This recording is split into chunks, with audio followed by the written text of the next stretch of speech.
دا چې اوس موږ دلته پکتیکا ولایت د برمل ولسوالۍ ته راغلي یو او د څو میاشتو مخکې موږ په ډېرو کورو باندې شروع کړې وه چې د مختلفو مؤسسو او خیریه بنسټونو د خوا څخه چې تادیه ایښه سوی و، افتتاح مو کړې وه.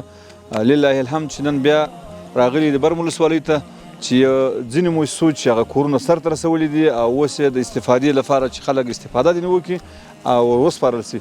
د هغو مؤسسو څخه یوه مؤسسه ده چې اوس دلته چې احساس خیریه مؤسسه ده چې هغه احساس خیریه بنسټ والا مؤسسه چې کوم ده د هغې د نن افتتاح کېږي. راغلي یو چې د برمل ولسوالۍ د پکتیکا ولایت مربوط هغه کورونه چې مخکې شروع سوي وه نن یې افتتاح کېږي لله الحمد چې هغه مظلوم او زلزلې ځپلو خلکو ته نن هغه کورونه سپارل کېږي چې بیا به دوی په هغه څخه هغه خپله استفاده کوي او ژمی هم رالی د باندې خیمو کې ګزاره هم نه کېږي.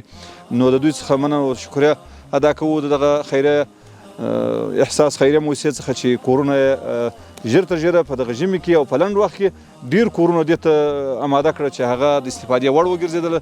دوی څخه مننه کوو. زه د احساس خیریه مؤسسې د رئیس په توګه د محترم او قدرمن وزیر صاحب راتګ دلته دا ډېر ویاړ بولم، افتخار بولم.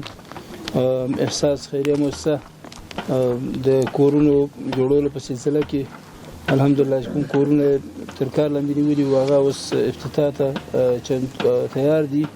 زمونږ د کورونو د جوړولو یو ویژګي یا ځانګړتیا دا ده چې دا موږ د افغانانو په پیسو جوړ کړي دي. د دې ملاتړ لندن میشتو افغانانو خاص موږ یو قدرمن شتمن تاجر دی چې په لندن کې اوسیږي، حاجي صاحب محمد افضل دولتزی، هغه د دې هغه فنډ او بودیجه او هغه پیسې را استولې وي. نو الله تعالی دې دا کورونه د خلکو لپاره برکتي کړي.